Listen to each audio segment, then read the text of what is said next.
Hi guys, Dr. Crafts here, recording a lecture on hypersensitivity reactions.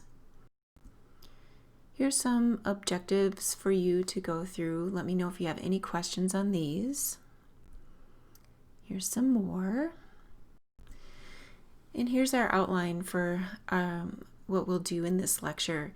We'll talk a little bit about just a brief introduction to what these hypersensitivity reactions are, a couple definitions, and then we'll just go through these 4 different types of hypersensitivity reactions. So it's pretty straightforward. I won't keep coming back to this outline, but just know that there's 4 different kinds of these reactions, and we'll just go through them in order. So hypersensitivity reactions are kind of an exaggerated form of normal immune reactions. Normal immune reactions just kind of get rid of a bug and don't really damage the host in the process. But sometimes immune reactions against certain antigens can be really excessive or prolonged, and they end up doing damage to the host. And so the term hypersensitivity actually comes from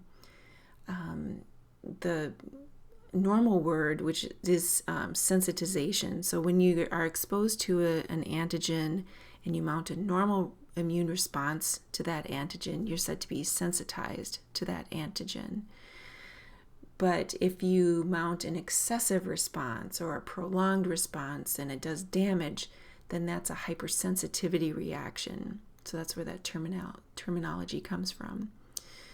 So these are they're kind of just normal immune reactions that have gone awry, and they're usually the result of a loss of control. So normally the normal processes that are holding everything in check just don't operate like they should. They often have a genetic basis, as we'll talk about here and there as we go through this lecture. And there's 4 different kinds of hypersensitivity reactions, types 1, 2, 3, and 4. And they each have different underlying cells and mechanisms and diseases that go along with each one. These hypersensitivity reactions are immune responses that are triggered by things that really shouldn't be triggering the immune system. So normal immune reactions are triggered by things like bacteria or viruses. But in these hypersensitivity reactions, it's things like pollen, cat dander, an antigen on some cell inside your body. So the triggers that set off these hypersensitivity reactions are not appropriate. These are things that should not be bothering our immune system. And then once they get going, these hypersensitivity reactions are kind of self-perpetuating. It can be really hard to get them to stop. They kind of have their own internal kind of positive feedback loops where it just has this intrinsic kind of amplification thing where it's just hard to get rid of it, hard to get it to stop once it gets going. So these hypersensitivity reactions actually underlie a lot of the immune diseases that we'll talk about in our lectures in this class, and you'll encounter them in oral pathology too. And they're really hard to treat for these reasons, because it's hard to get rid of the triggers, and it's hard to stop these reactions once they get going. So these diseases end up being, chronic. They're really hard to treat, and they just go on and on and on. It's difficult for the patient. So there are 4 different kinds of hypersensitivity reactions, and we'll just go through each one of these in turn. And I think it's really useful to just try to remember 1 or sometimes 2 words for each one of these. So for type 1 hypersensitivity, the word we'll remember is allergy. For type 2, it's antibody. For type 3, it's immune complex. And for type 4, it's T cell. and we'll go through these, each one in turn. So we'll start with type 1 hypersensitivity. This is the type of hypersensitivity reaction that underlies all allergies. So if you're allergic to cats or dander or whatever, dust, anything like that, this is what's underlying those allergies that you have. This is just kind of a summary slide, so I'm not going to read through the whole thing, but we're going to talk about this as we look at the next few slides. And this is another summary slide. I just wanted to make sure that I have all of these things written out for you so that you don't have to write everything down and make sure that you're catching every single word that I say. I just want to have it all written out for you. So this is what we're going to be talking about using the diagram on the next page.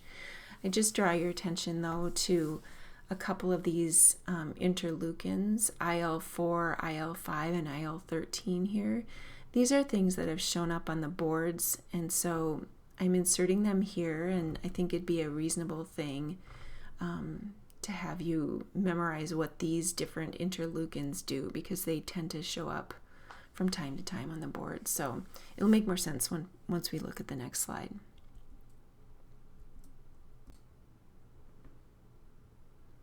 So here's what happens in a hypersensitivity, type 1 hypersensitivity reaction. And you see way at the top here it says first exposure to allergen. An allergen, by the way, is just an antigen, something that incites the immune system or initiates an immune response. When we are talking about type 1 hypersensitivity reactions, though, we call antigens allergens for some reason. So that's where that word comes. That's why that word is being used. When we're talking about type 1 hypersensitivity, there's a first exposure to an allergen and a second exposure, or every other exposure afterwards. So it's like the first time you're exposed to an allergen, it kind of gets you set up, but you don't really have any bad reactions. And then after that, after you've been set up, that first exposure sets you up, and then every time thereafter that you're exposed to that particular allergen, you will have a response. So let's just look at how this works. So here we are way at the top here. We're being exposed to some allergen. We'll just say it's like pollen or something. Here's the mucosal lining of we'll say it's our respiratory tract, and here's an allergen. We'll just say it's pollen. And this pollen molecule is getting into we breathe it in and it gets through our mucosal lining, and it's then a couple things happen once that allergen is able to invade. The first thing that happens is that a dendritic cell eats up that allergen. A dendritic cell, if you remember from that our last immunology lecture, the overview lecture, is just a special type of macrophage. It's an antigen-presenting cell that's present in the skin and under epithelial surfaces in the body, and it ingests antigen and presents it to T cells. So here we have a dendritic cell. It's eaten up a little bit of that allergen, and now it's going to present that allergen or antigen to a naive T cell. Here's the naive T cell right here. And that T cell is going to turn into a helper T cell. And it's going to turn into a special kind of helper T cell called a Th2 cell. Most other helper T cell reactions that we'll look at in the body are going to involve Th1 cells. This particular hypersensitivity reaction, type 1 hypersensitivity, involves Th2 cells. So that's just a point that people want you to know. I don't know why people harp on that a lot, but they do. So in type 1 hypersensitivity, helper T cells are involved, and it's not the regular run-of-the-mill sort of Th1 helper cell. It's a specialized Th2 helper T cell. All right. The other thing that happens when that allergen gets into your body is that it is recognized by a B cell. And you can see that B cell has little antibodies on it, and it's recognizing this allergen. And the reason that we talked about that helper T cell is because B cells really need the input of helper T cells in order to turn into plasma cells and start making antibodies. If there weren't helper T cells around, they wouldn't be able to do that. So B cell gets exposed to the allergen. It's helped out by this Th2, this fancy kind of helper T cell. And now the B cell turns into a plasma cell, and it starts making IgE antibodies. So it's not any other kind of antibody. It's just IgE that's involved in type 1 hypersensitivity reactions. And that IgE then floats around, and it ends up binding to mast cells.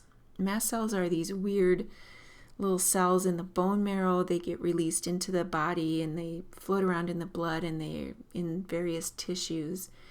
And they don't really seem to have like a normal purpose that we talk about a lot anyway. We talk about them in disease quite a bit.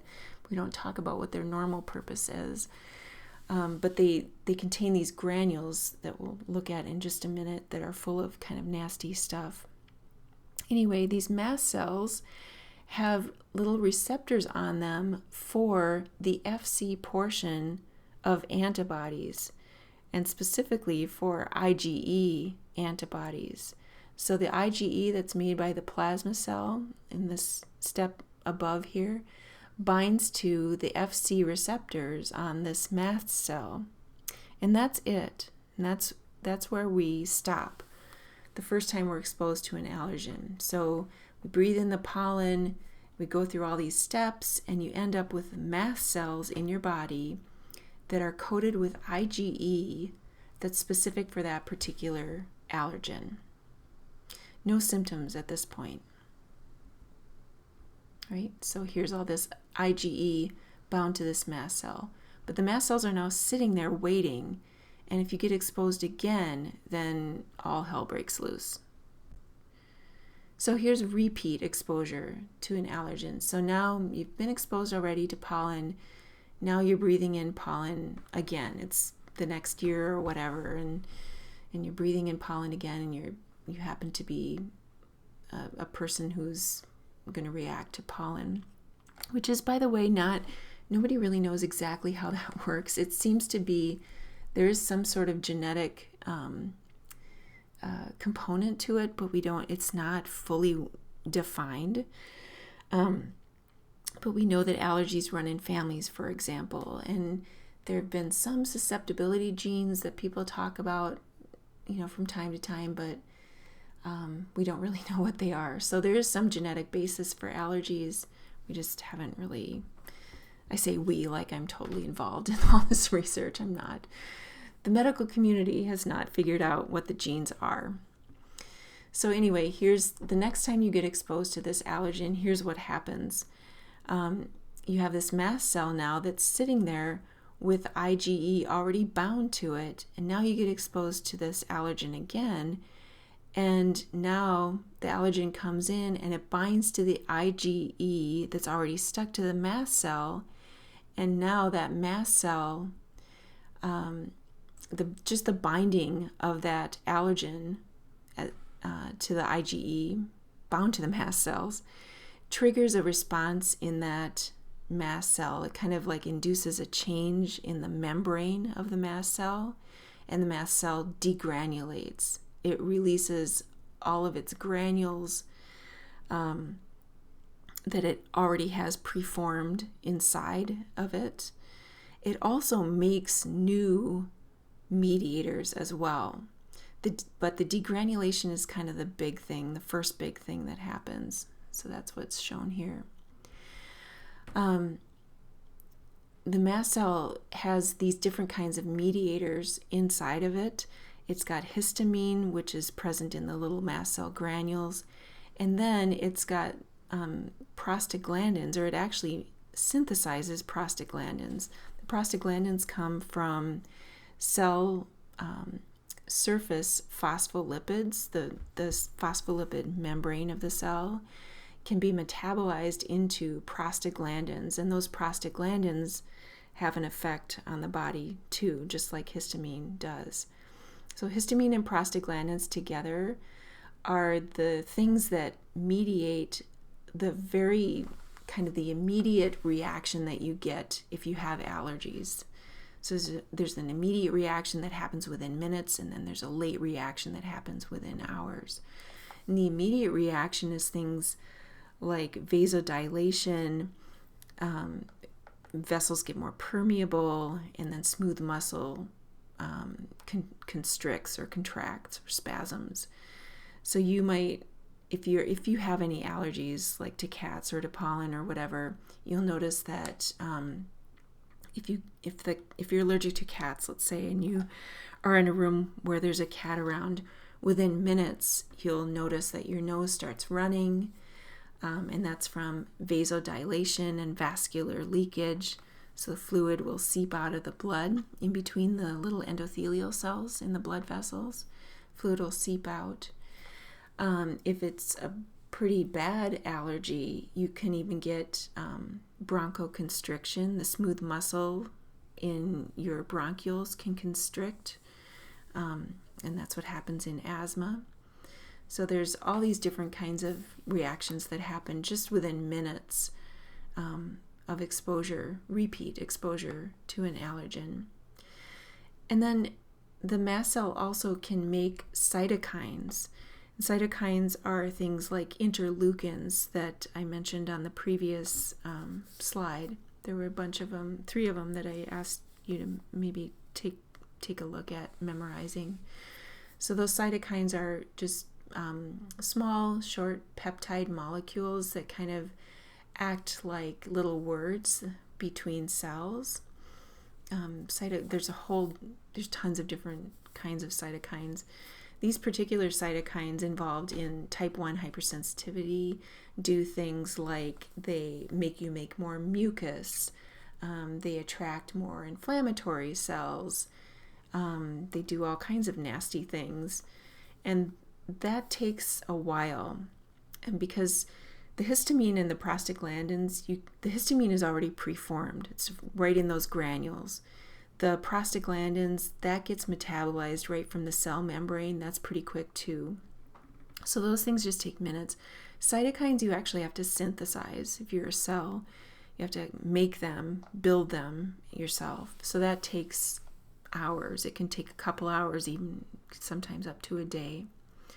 And so that's the cytokines is what mediates this kind of late reaction that goes on for hours. And that's stuff like inflammation and tissue destruction. Inflammation meaning neutrophils hanging around and releasing their nasty, tissue damaging enzymes, and causing all kinds of tissue damage and nasty stuff.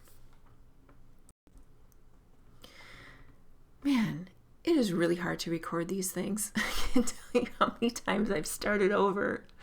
I'm not doing it anymore. It's actually 3 a.m. I'm recording this thing. Oh, I'm not starting over. I'm not doing it.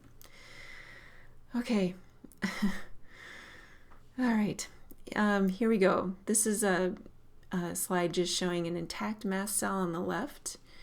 Mast cells are weird. They kind of look like basophils in that they have these really bright purplish granules, but the granules are smaller than basophils, and there's a lot more of them. Anyway, that's an intact mast cell on the left, and on the right is a mast cell that's busted open. So this is a mast cell that already had IgE bound to it, and the person got re-exposed to whatever that IgE was specific for, cat dander or pollen or whatever, and now that mast cell is degranulated. So what does all of this mean for the patient? Usually these type 1 hypersensitivity reactions are just kind of local reactions that are just kind of annoying. So it's things like itchy skin, hives, which we'll look at on the next slide. Sometimes you can get GI symptoms like diarrhea. Sometimes you can get some bronchoconstriction in the lungs. But it's more of just an annoyance usually. But sometimes there's a really ominous thing that can happen in type 1 hypersensitivity, and it's called anaphylaxis. And I know that you guys know what that is. It's a systemic hypersensitivity, type 1 hypersensitivity reaction. It's not localized. It's system-wide, and it's dangerous. It can cause death. Anaphylaxis starts out like any other just regular old allergy. So you get itchiness, hives, you might get some, bronchoconstriction or whatever. But when it really turns the corner is when you start seeing things like laryngeal edema. So if somebody's, got a peanut allergy and they're eating a food that they didn't know that had peanuts in it, and their throat starts closing up, that's when you start getting really worried, and hopefully they have their EpiPen with them. EpiPen is a epinephrine pen. Epinephrine is something that you can use to counteract the symptoms or the symptoms of anaphylaxis. The thing that you really worry about in anaphylaxis is this system-wide vasodilation that we call shock. And these mediators that are released by the mast cells have an effect on vessels, and usually the effect is kind of just a localized thing. So it's just a localized vasodilation in the skin or whatever. But if you release enough of these mediators so that all of your vessels in your body are affected, you can imagine how difficult that is to treat. If you don't have something like epinephrine to reverse that massive vasodilation, chances are pretty good that the patient will die, because shock, if you just imagine all your little vessels in your body dilating and the blood pooling away from your heart, the blood pressure is just going to go way down, and you'll just have cardiovascular collapse. Basically, you won't have enough blood pressure to pump blood around your body, and you'll die. Okay, so let's look at some pictures. Here's a patient with some hives, and you can see these are just like raised red welts on the skin. Here's a patient with some lip swelling. I get this when I have green apples for some reason. I have lip swelling like this.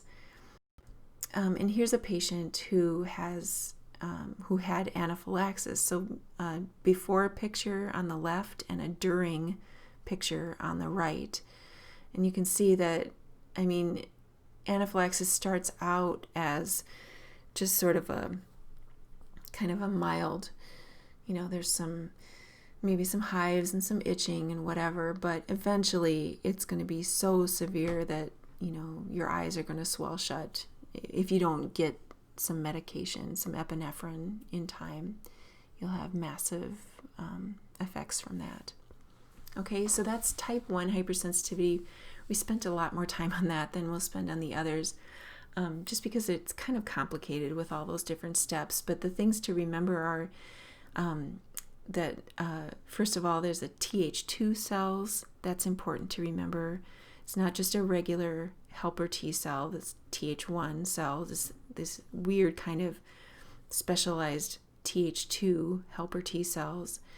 There's IgE involved, mast cells are involved, and then all the mediators that the mast cell either already has made preformed, like histamine, or makes on its own, like the prostaglandins or the cytokines. Okay, let's move on. Okay, type 2 hypersensitivity. This type of hypersensitivity, the word is antibodies for this one. It's not great. There's antibodies involved in most of these hypersensitivity reactions, but that's the best we can do, because what happens in this one is that you basically just make antibodies against some antigen in your body. And those antibodies bind to some antigens on surfaces of your cells. And then one of three bad things happen as a result of that. And we'll look at these three things. So there's opsonization, inflammation, and cellular dysfunction. We'll look at each of those in turn. So here are some diseases that are caused by type 2 hypersensitivity reactions. This will make more sense, I think, when we actually get to these diseases later in the course, but I think it's reasonable to have you remember just a couple things about them now, since we're talking about these different reactions. Let's look at the first one, autoimmune hemolytic anemia, as an example. In this disease, your body makes antibodies against some antigens on your red blood cells. And why you would do that is just, it doesn't make sense. So it's not something that you would do on purpose, but your body just does it for some reason. So you make antibodies against some antigen on the surface of your red blood cells. And then what happens is that the antibodies coat your red cells and macrophages come along and eat them up.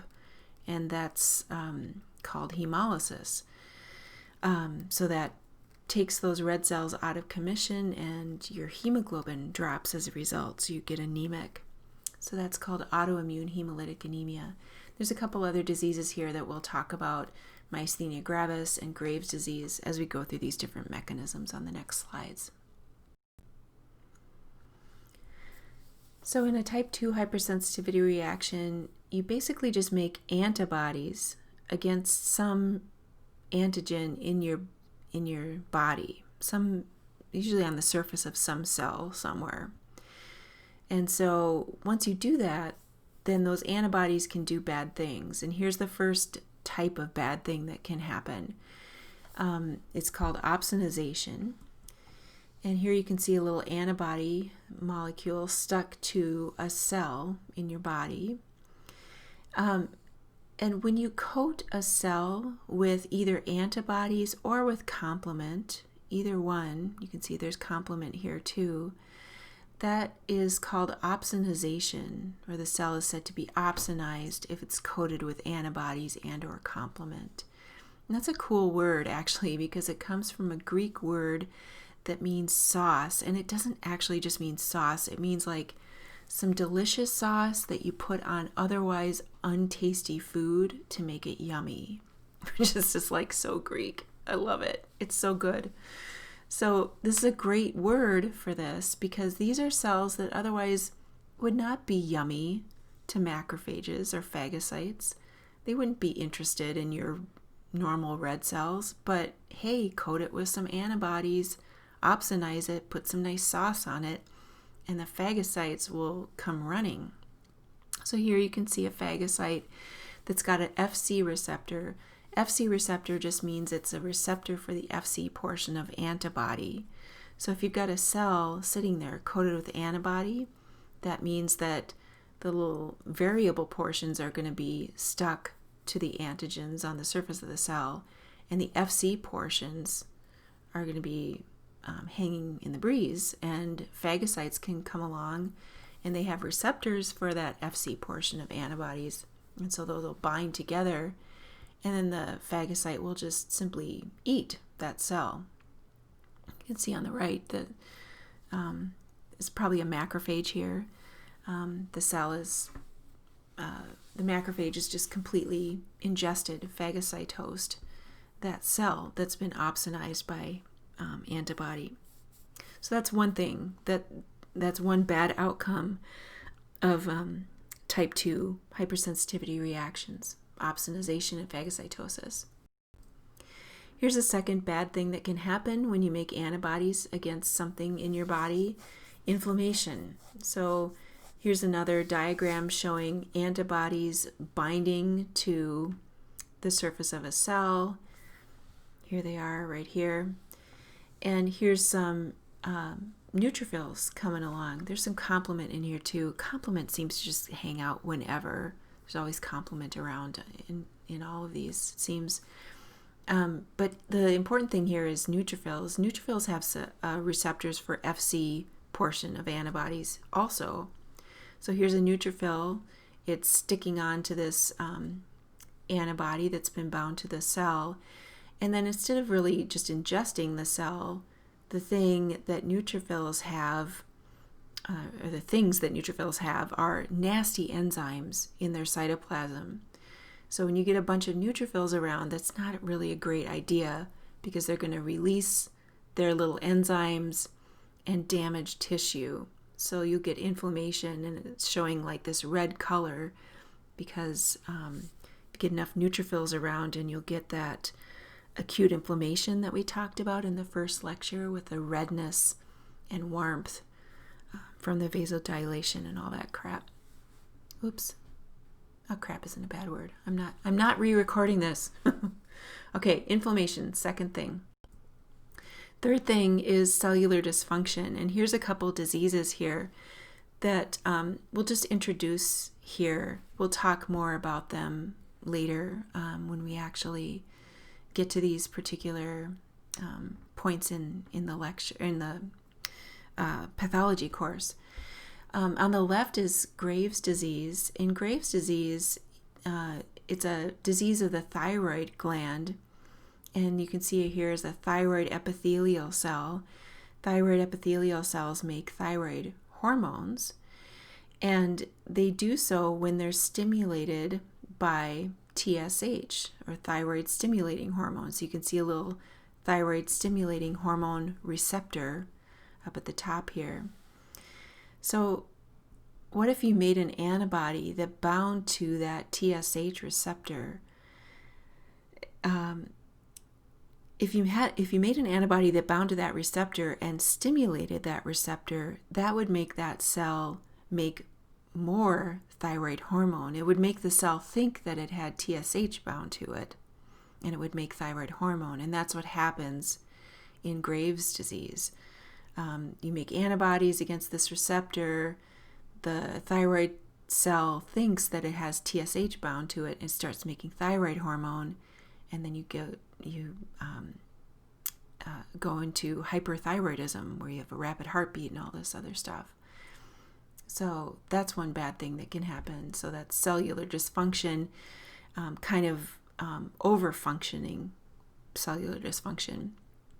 On the right is kind of under-functioning cellular dysfunction. So here is a disease called myasthenia gravis. And this disease, it involves the neuromuscular junction. So you have a nerve at the top here, muscle on the bottom, muscle cell on the bottom, and there are these little receptors for acetylcholine.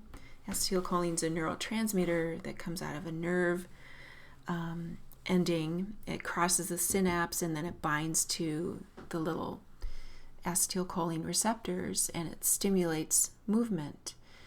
Well, what if you made an antibody that bound to that acetylcholine receptor, but instead of stimulating the receptor, it just basically blocked it?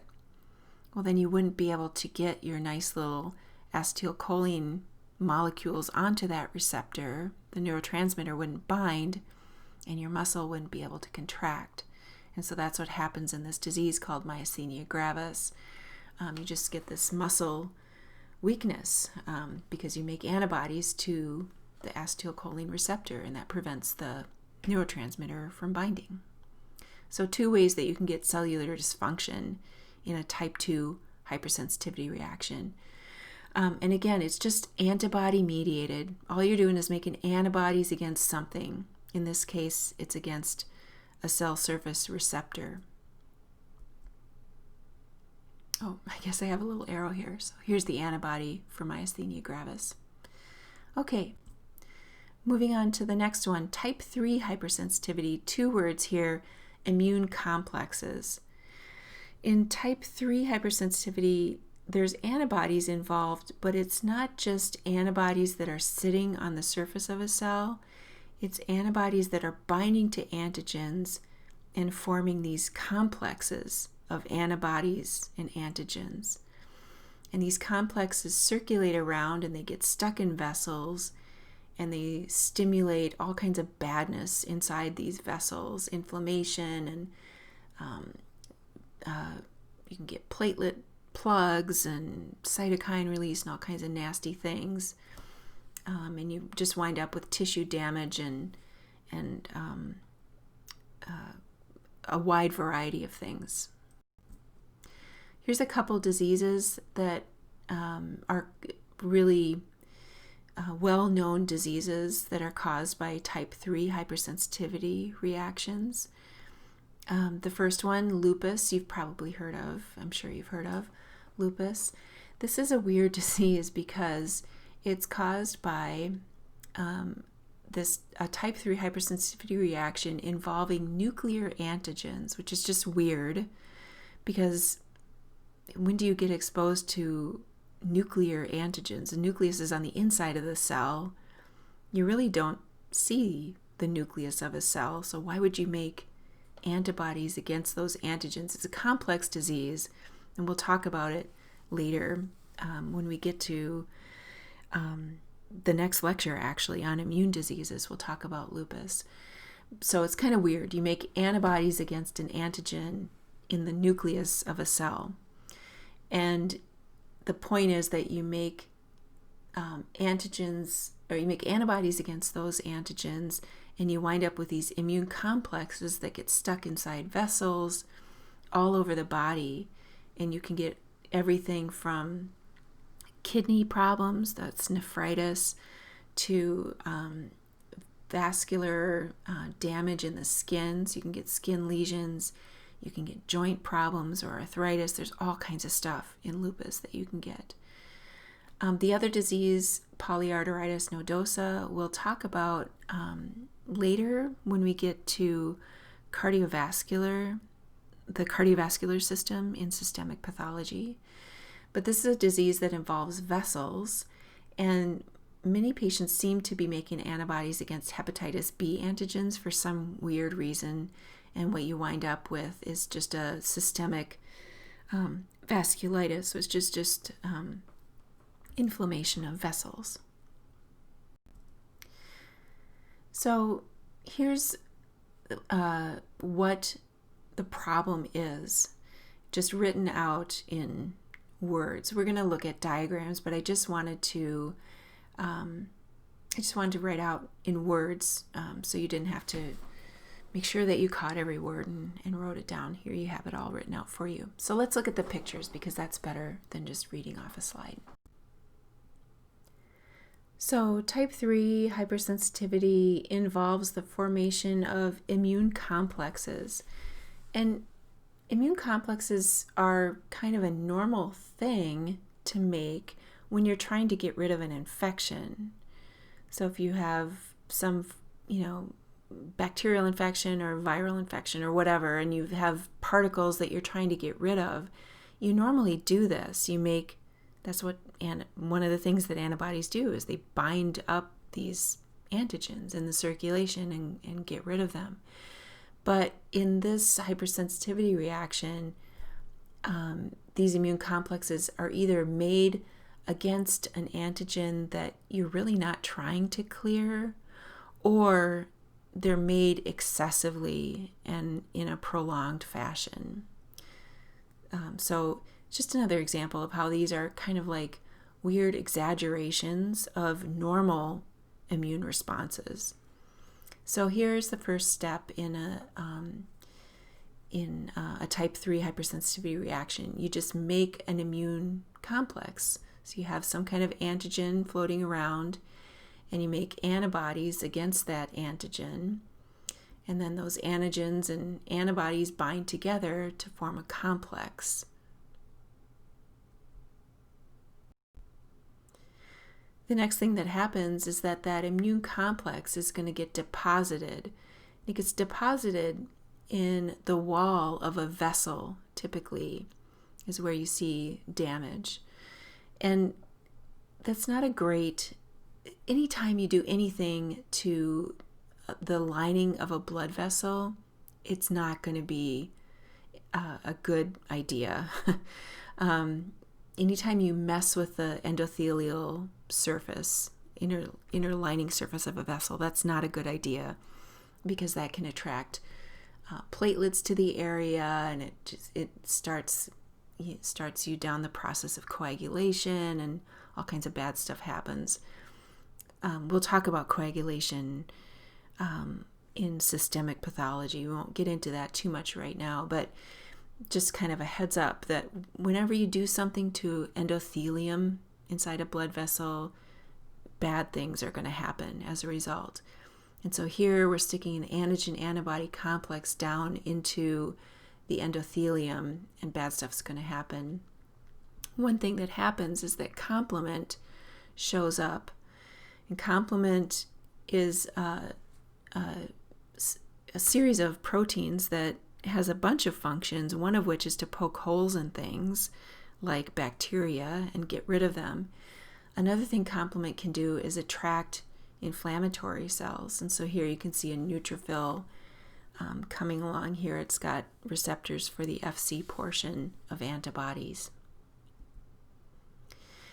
You'll notice that the cells here in the endothelium, even in this picture already, are starting to get a little bit abnormal. So the cells in this region where the arrow is pointing, that endothelial cell is bigger and redder and pinker than the cell right next to it. So these endothelial cells right around the area of the antigen-antibody complex are already starting to get damaged. And then the last step is just inflammation and tissue injury.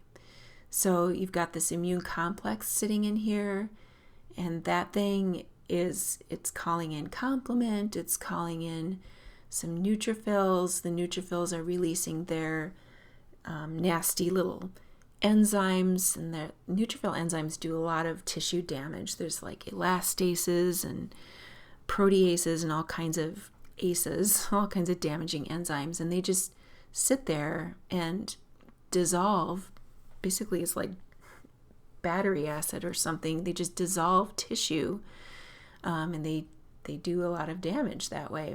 And so what you wind up with is something called vasculitis, or inflammation of the vessel wall. And another word for that is fibrinoid necrosis, and that's a term that you heard in the very first cell injury lecture. That's one of those 6 types of necrosis. Here's a picture showing fibrinoid necrosis. So here's a vessel. It's kind of hard to see where the vessel wall even is, so I wanted to draw that out for you. This is where I think the vessel wall is, but there's so much inflammation here, it's hard to even see where the normal vessel wall is anymore. You can see some red blood cells in the center though, so you know it's a blood vessel, and this seems like a reasonable estimation of the vessel wall. There's a bunch of neutrophils in here, and that goes along with what we were saying. You can't see immune complexes. I mean, those don't show up under the microscope, so those would be invisible, but you can see the neutrophils that show up, and you can see the damage to the vessel. This is fibrinoid necrosis right here, this pinkish stuff. It's called fibrinoid, by the way, because it kind of looks like fibrin. So when you see that oid suffix on the end of something, it means it's like that thing, but it isn't. So fibrinoid means it looks like fibrin, but it isn't. So fibrin is a big, long molecule that's involved in blood clotting. And when you look at it under the microscope, it does have kind of like this pink, stringy look to it. So I think when people were first describing this kind of necrosis, they were like, oh, it looks like fibrin, so let's call it fibrinoid necrosis. But it really isn't fibrin. It's really just dead tissue. There's some inflammation there, lots of neutrophils that have just released their enzymes and just damaged the wall of the blood vessel. So that's just necrotic blood vessel wall, so fibrinoid necrosis. So that's why it's so bad to have these immune complexes, because they attract neutrophils and complement, and then it just damages your vessel wall like this. There's a ton of complement stuff that you'll be exposed to as you go through micro. If you haven't already, I'm not sure. We've changed up the curriculum quite a bit, so I'm not sure where that falls now for you. I don't think you've had complement yet. But these are the things that I would remember as far as boards go for complement. And I know you'll get this again in micro, but just so I'm sure, just so I can be sure that you've heard it at least once, I just wanted you to know that these are probably the most important complement fractions to remember. So there's C3b, that's one complement little fraction or component, and that promotes phagocytosis. So we saw that earlier when we were looking at type 2 hypersensitivity. There was a little bit of C3b that was opsonized onto this cell, and then there was a neutrophil coming along a macrophage coming along to eat up that cell. So that's one complement fraction you should know. C5a is another one that you should know. That's a particular part of complement that's chemotactic for neutrophils. Chemotactic just means that it's kind of like it releases almost like a little scent that gets the neutrophils to come running. And actually, a good way to remember this one is that it's kind of like Chanel No. 5. It's like Chanel No. 5 was Marilyn Monroe's perfume, and like, I don't know, a lot of beautiful women, I guess, would wear Chanel No. 5. Anyway, it's like Chanel No. 5 is like the C5, it's complement fraction C5 for neutrophils. So you put that on and the neutrophils come running. That's kind of dumb, but it might help you remember that. And then the last one is C5 through 9, and that's this membrane attack complex. If you haven't learned about it already, you will. And so that's responsible for damaging the membrane of a cell and poking a hole in it.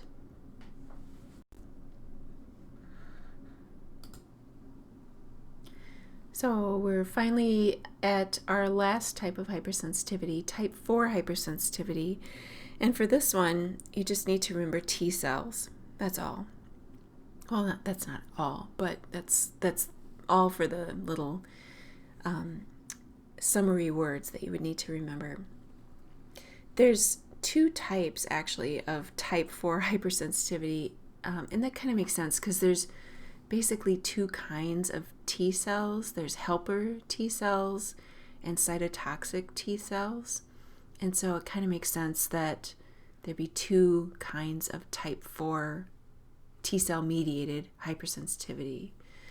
One involving helper T cells that release cytokines and activate macrophages, and one involving killer or cytotoxic T cells, CD8 positive T cells, and those are the cells that just kill cells. So we'll go through each of these in turn. These two different types or kinds of type 4 hypersensitivity are called delayed type hypersensitivity for the one that involves helper T cells, and the other one that involves cytotoxic T cells is just called cell-mediated cytotoxicity. So we'll go through each of these. Here's delayed type hypersensitivity. This type of type 4 hypersensitivity involves helper T cells.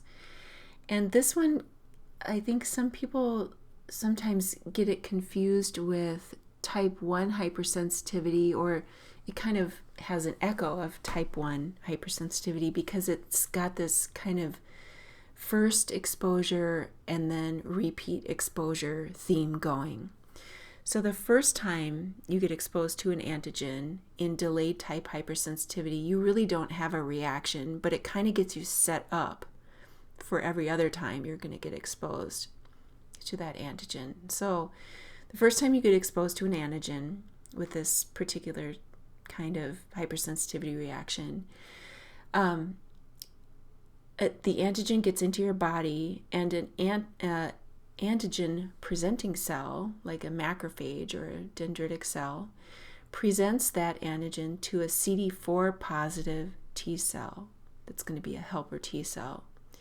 And then that CD4 positive cell differentiates into effector helper T cells and memory helper T cells. And notice it's Th1 here, just to distinguish it from the Th2 cells that are those specialized kind of helper cells that are present in that type 1 hypersensitivity reaction we did at the beginning.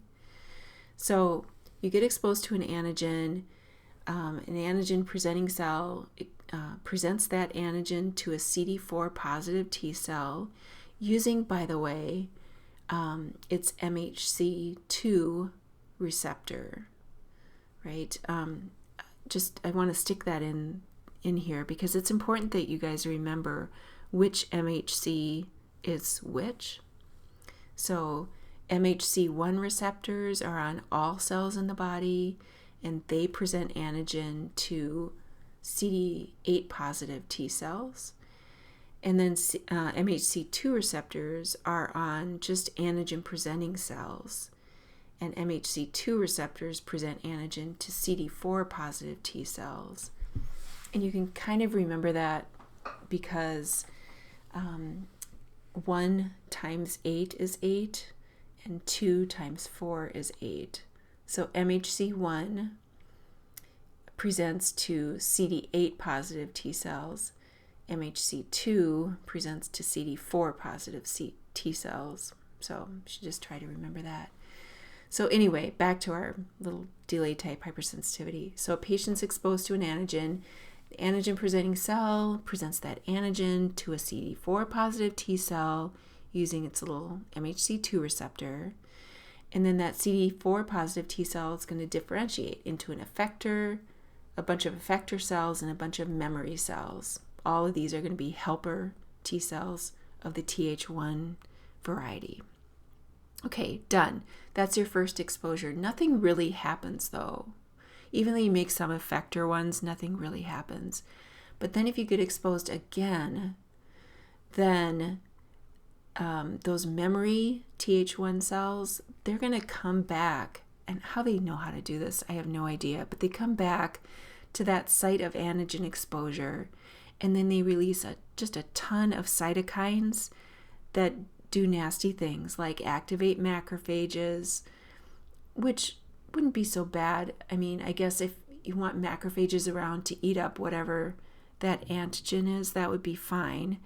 But the really bad thing that happens is inflammation. So these Th1 cells release cytokines that attract neutrophils. And by now you kind of get that theme that I've been harping on. If you get a bunch of neutrophils around, that's not great because neutrophils have all those enzymes in them, and you release those enzymes around your normal host tissues, and those tissues are going to get damaged.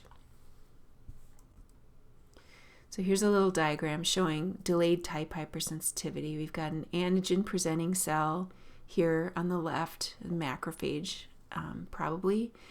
It's ingested a little bug here, and it's presenting a little bit of that bug to, or an antigen.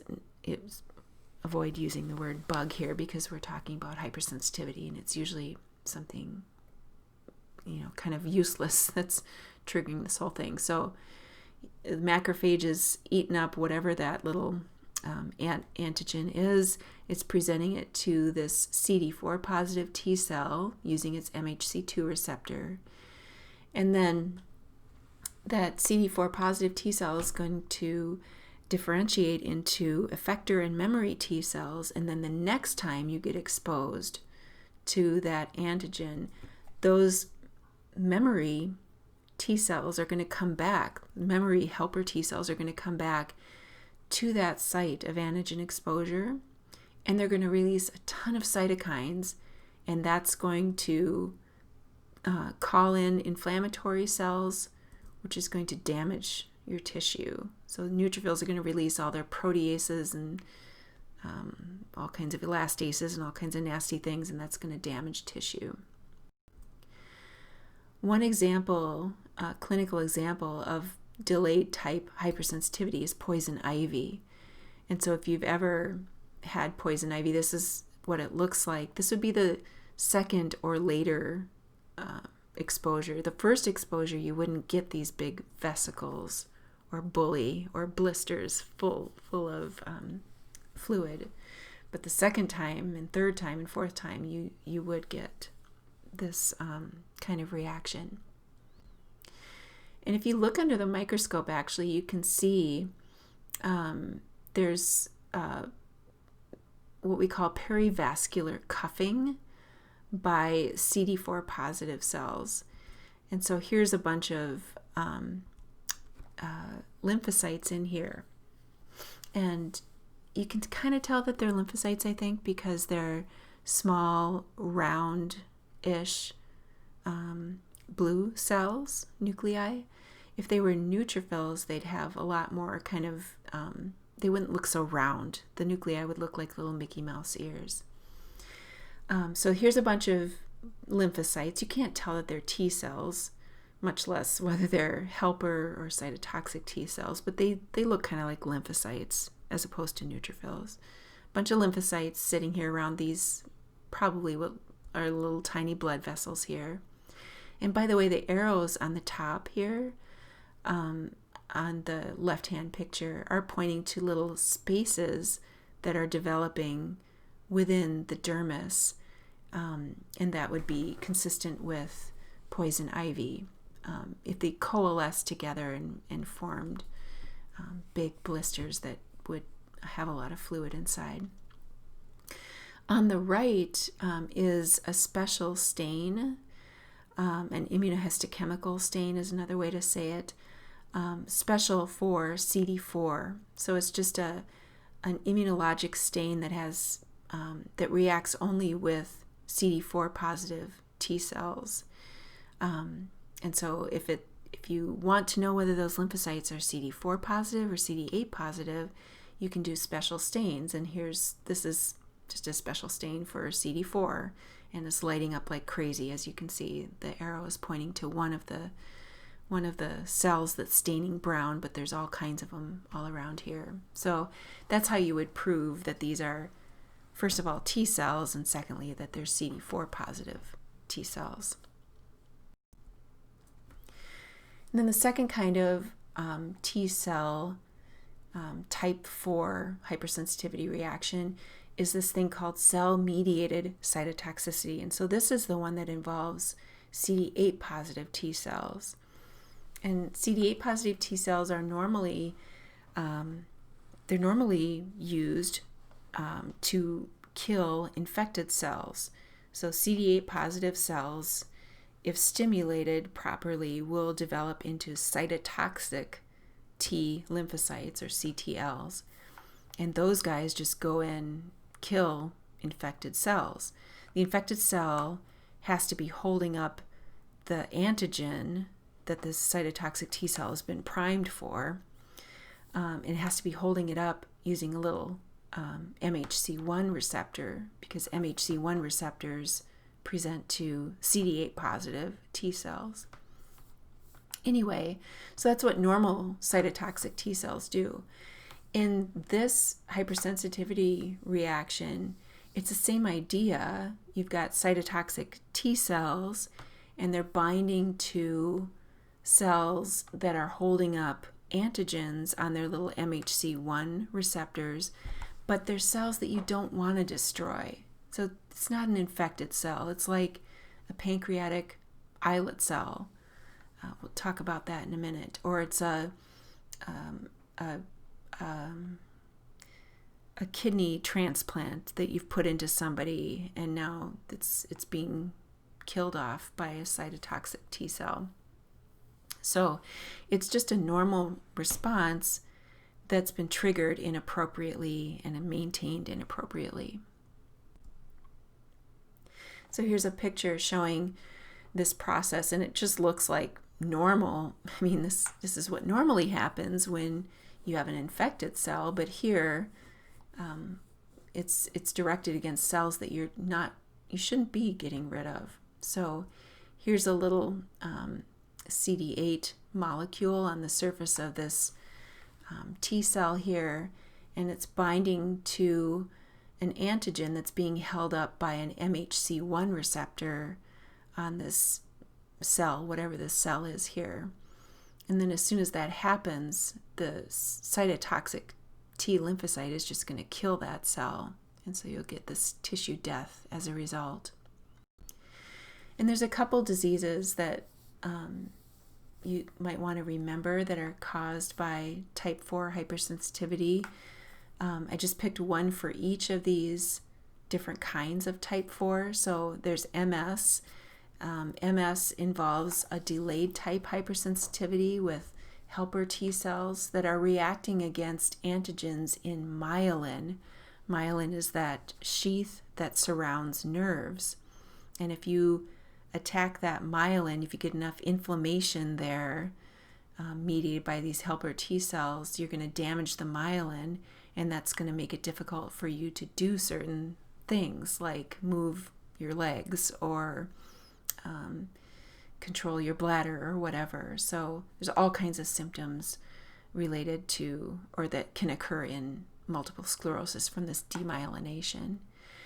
The other disease, type 1 diabetes, is caused by the other kind of type 4 hypersensitivity reaction, that cell-mediated hypersensitivity involving CD8 positive T cells or cytotoxic T lymphocytes. In type 1 diabetes, these cytotoxic T lymphocytes destroy beta cells in the pancreatic islets. Beta cells are the cells in the islets that make insulin. And insulin is a hormone that you need in order to get sugar or glucose into most cells in your body.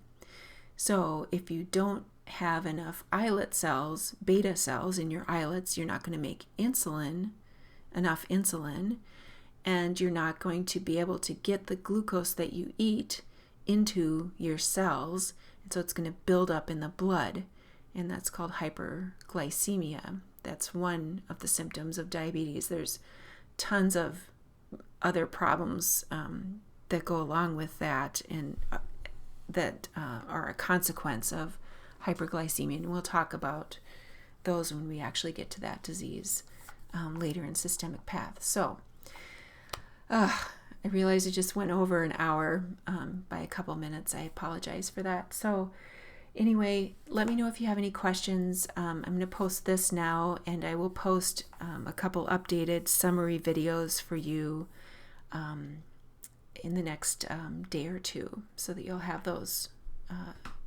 at your convenience. I hope this was helpful. Let me know if you have any questions, or if you have any suggestions too, let me know. I'd be happy to hear.